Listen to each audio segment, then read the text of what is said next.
Welcome back, everybody, to Spec Daily, where we're going to talk about minimum specs. Today we have some good news. Do we? Do we? Yeah, I think we do. I mean, in the sense that, we were discussing this yesterday and I was like, there's no way this stands. And they've already taken their first step back from the cliff. And I think, by the way, more important, in the past when they've screwed up, you think about all those feature updates for Windows 10 that caused Kindles to explode or whatever happened. I'm paraphrasing. Glossing over history a little bit. By the way, I just, as a random aside, I'm posting an article about Google Play developers right now. And we have, in what Brad knows this, but in our CMS or whatever, WordPress, we have a list of categories. And I am so used to doing this now that I knee-jerk just clicked Windows 11 as the category. Because that's all I write about now. Anyway, I just mentioned all the feature update mistakes that Microsoft made, Windows as a service, complete disaster, blah, blah, blah, whatever. Microsoft never once came up and said, you know what, we really screwed up, I'm sorry. They did. Yesterday they did. They did. They apologized. I know that sounds like a small point. I think it's an important point. It is. Really, they're not doing a good job here. So they did three things yesterday related to Spec Daily. So they put out they put out a blog post that tried to, I don't know if it clarify or whatever. So the blog post is item one that they did. There were more words. Yes. Is that what you're looking for? It's like, we're not really sure they clarified anything, but they certainly provided more words to that effect. Right. So they put out a blog post. In that blog post, they did two things. So this will get us to three if you're, astute math observer. The first thing is they laid out some like really weird like pillars, like this is how we decided what chips are going to be included. Anyways, throwing that over with the Kindles on fire. There were two things they put in there. The first draft of the post, or the first published post, said that they looked at 6th generation Intel chips and pre-Zen AMD chips, and they said, you know what, Windows 11 is not a good experience on these devices. That's why it's not included. And then the post went on to say, we are reevaluating some 7th gen chips. Now, about 20 minutes after that blog post went live, that 6th generation and pre-Zen stuff magically got deleted from that blog post. Well, that's a dumb thing to admit, right? You don't want to give away too much. Right. I think just taking the step towards 7th gen, based on what I see on Twitter, which I think we can all agree is just hard, cold fact. The big complaints, as you noted yesterday, it seemed like in the beginning it was TPM, but over time, what's it evolved into is the 7th gen Intel chips. Yes. I raised the specter of it being the Microsoft Intel fight, right? But whatever the reason, I think, and by the way, this is coincidental, but I've been packaging up computers. The review computers I've gotten from PC makers have to be shipped back. I'm procrastinating, so I have a ton of those. And I also have a lot of older computers. And I got to say, in my house, with the exception of like brand new devices that I'm going to be sending back, the most common CPUs by far are 7th gen Intel processors, right? And by the way, there's a line in the sand. You and I both agree. I know we've talked about it. If someone asked you for advice on buying a computer and you're talking Intel chipsets, the advice is basically 8th gen or newer, not for the reasons Microsoft would specify, but because you get the free extra cores. Yep. That's when they went from dual core to quad core. And that's a big deal. And each subsequent generation's obviously had whatever improvements. The newest ones have the better integrated graphics, whatever. But yeah, I feel like I feel like they're going to do the right thing here, and they're going to let people sweat it, this year because Microsoft. But I think when all is said and done, I think the 7th gen chips and whatever the equivalent AMD are going to slide in under the fence, so to speak. I would make a bet right now that magically, by the time we'll just say mid-October rolls around, Windows 11 will surprisingly be supported on the Surface Studio 2. Just throwing that out there.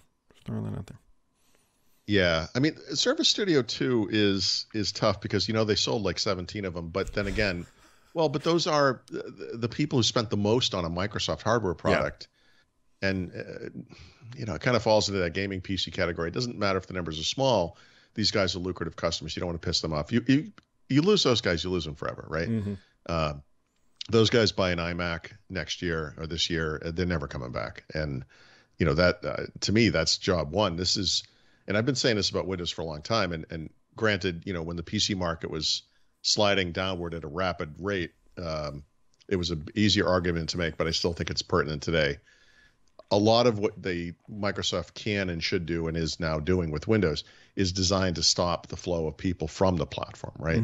Not to get new customers. I don't think there are new customers, frankly, but to prevent them from going to, Chrome OS, iPad, Mac, whatever, Linux even, I suppose, in some cases. I suspect that we'll see. The thing that Microsoft hasn't done, and what they could have very well done, is be like, look, here's Windows 11. We don't know what the line in the sand is going to be yet. We're still playing with it. Aren't you making it? What do you mean you don't? Here's an idea. Make the line in the sand and then design the product for that line in the sand. Well, here's where it gets worse. It didn't come down from God on a fig leaf. You are designing it. I'm sorry. So here's where it gets worse, though, because they can't just come out and say, it's a security requirement that you have to have 8th gen or newer, because the narrative falls apart. It's like, well, then what are you telling all those people that are stuck running Windows 10, especially in the enterprise world? That's like, hey, you guys, we can't secure our own software. We're going to force a hardware upgrade on you. We're just giving up on Windows. Like, that doesn't sound right. Oh, yeah. No, this is the tough Apple falls into this trap, too, where forget that piece of crap we released this year. This is oh my God, it's so 40%, 67. I don't know how we made these improvements. I mean, it sounds like what you're saying is the last one was a piece of crap. That's what it sounds like. So yeah, it's a tough message. And if you're glassy eyed about it, maybe you missed that. But I mean, Apple does it all the time, and Microsoft is doing it right now. Absolutely. Windows 10 and 11 are going to coexist for several years. They're going to get the same updates, by the way, and I mean like literally exactly the same updates. I don't understand. I'm sure. Look, there'll be a point, some years down the road where this changes. But store app updates are going to go to both. They just are. Yep. It's the same system.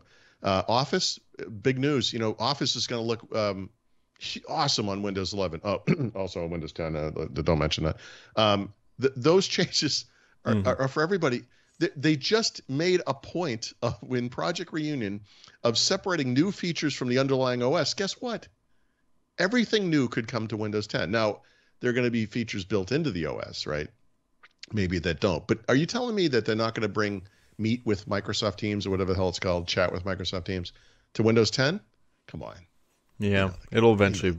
They're going to. Of course. I mean, they have no problem shoving stuff on their taskbar already with the news and weather stuff. Right. So.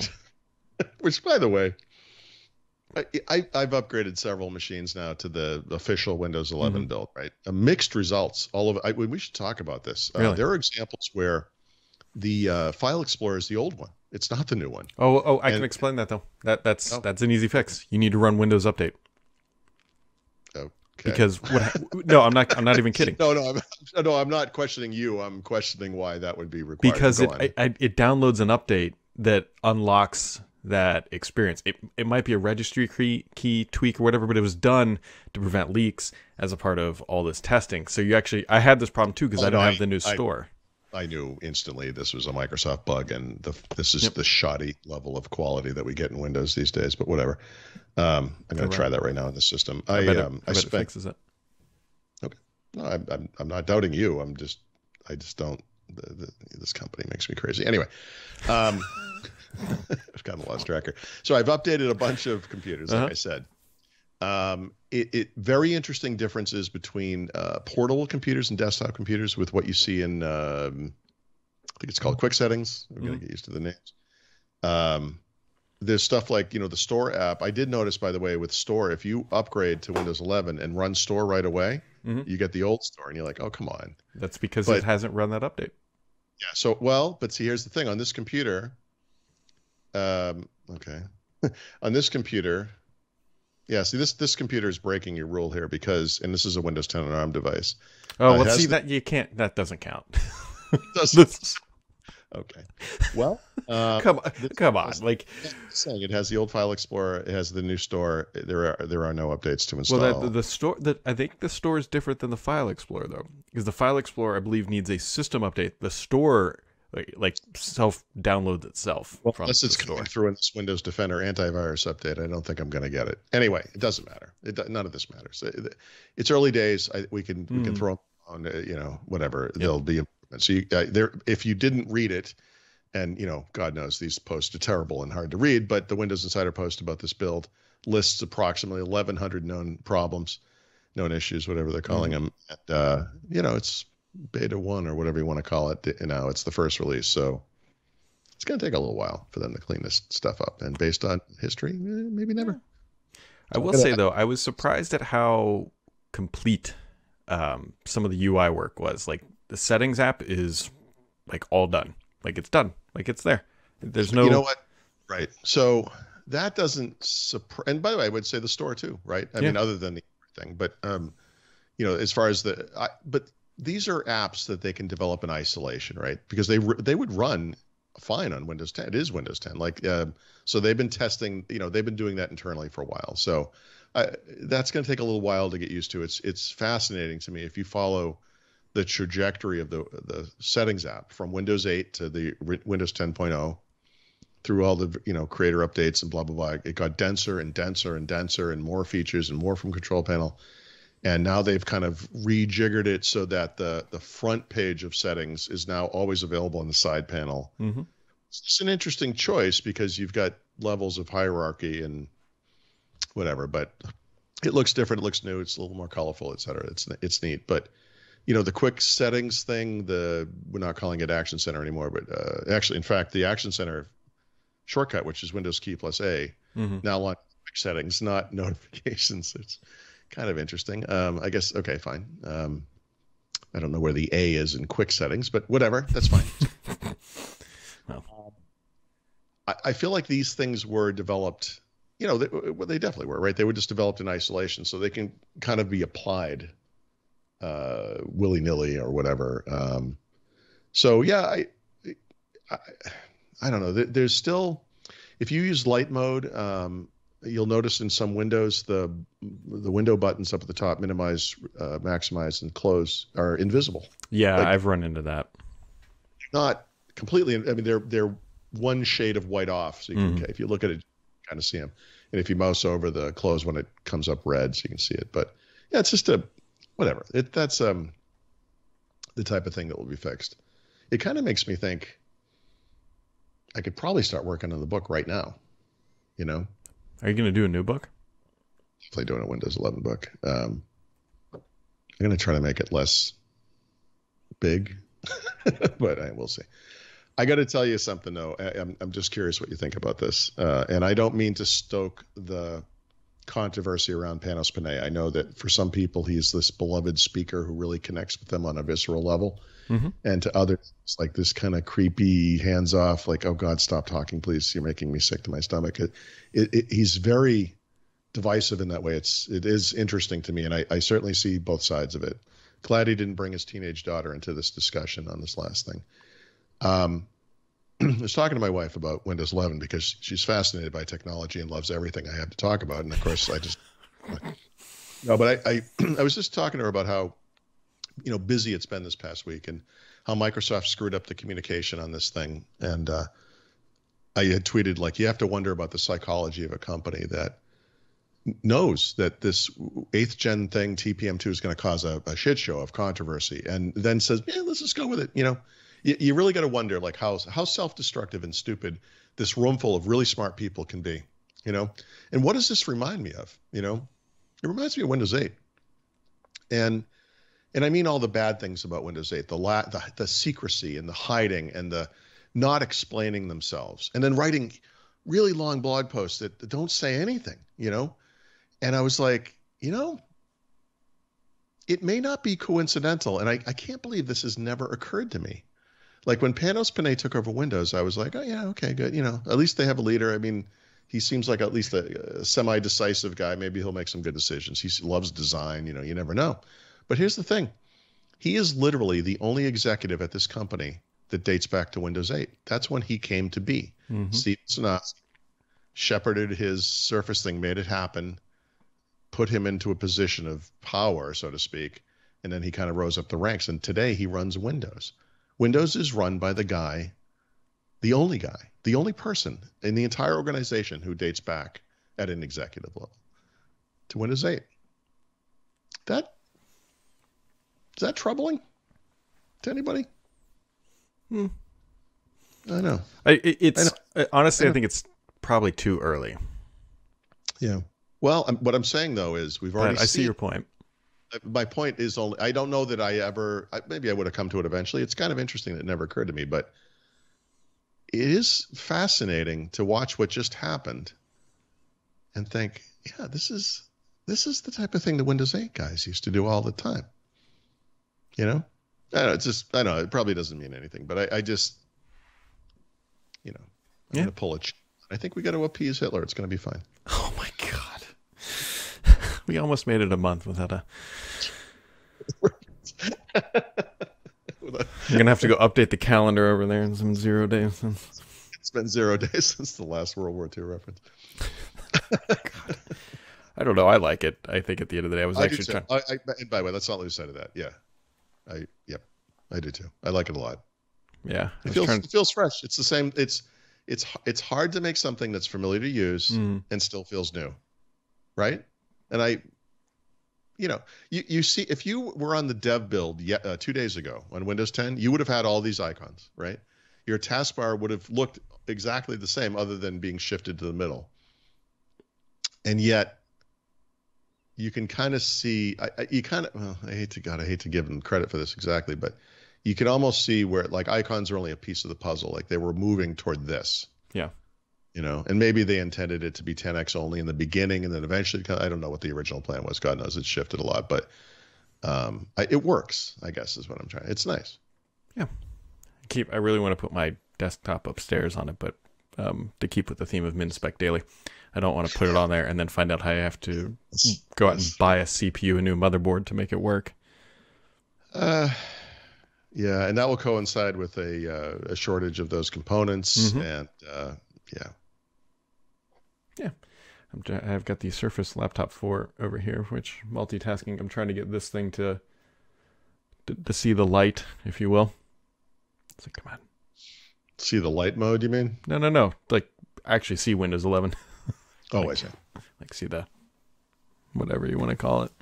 Because we got to go look this stuff up. Like, I'm sure people have written articles about where the cross line is for Surface devices. I've heard from people, it must be Surface Pro 5, we'll call it, the Surface Pro 2017 must have had 7th gen, because that's the one people have been kind of complaining about. I think I don't know off the top of my head. That can't be right. Surface Pro 4 what was that, 6th gen? Actually, Skylake, was that 6th? Skylake was 6, right? No, Skylake was 7. Yeah, I'm wondering if only there was a way to look this up. I think it might have been 6th, because it was Surface Pro 4 in the first Surface book that was Surface Gate. This was the problem with the Intel that Microsoft. See, I might be screwing up the generations. Well, if only we had. Okay, you're right. Skylake is 6th generation. I misspoke yesterday. So that's interesting. That actually makes it weirder that Microsoft wouldn't have included 7th gen in the minimum, right? Because I thought that was the dividing line. It's actually 6. And that makes sense, because Surface Pro 2017, or Surface Pro 5, as we should call it, must have come with the 7th gen chip. And that's the one I've seen that several times. People are like, yeah, it says no because of the processor. Then what was 7th gen known as? The Coffee Lake? Lake, Crap Lake, Crater Lake. The big lake. Yes, great. Oh man, I don't know. Yeah. Oh wait, here's 7th gen processors. Let's see if Intel site tells us. Will they tell us? Intel will tell you on each processor page. It will tell you the code name. Hold on. So I should be able to Control F Lake. Yeah, KB Lake, whatever. Okay. Yeah, sorry, we can't keep every single technical spec in our heads, I guess, but this makes it even more curious. Like I said, that they would make the line in the sand 8th gen. That's so weird. There's a reason. There's definitely a reason, but they won't come out and say what it is. Or right? I mean, it performs better. Yeah, of course it does. It has twice as many cores. Like that little sliver of extra performance you get under 10%, people seem to think is significant for some reason, is probably the difference between dual and quad core. I know, yes, there are other evolutions occurring, but I mean, it wouldn't surprise me to discover that that's so weird. Yeah. It's interesting. Yeah, get rid of the dual core. And because it is the end of June, Microsoft also decided that yesterday was a great time to announce an Office update, and also that they're bringing cloud gaming to just everything. They're just like, all right, doors open. Like there was no easing into it. It's, if you just go to xbox.com/play any device, you can play. Idea guy. Well, I'm sure they wanted to get it in under the the fiscal year or something, but Xbox and Windows are in the same org. Yeah.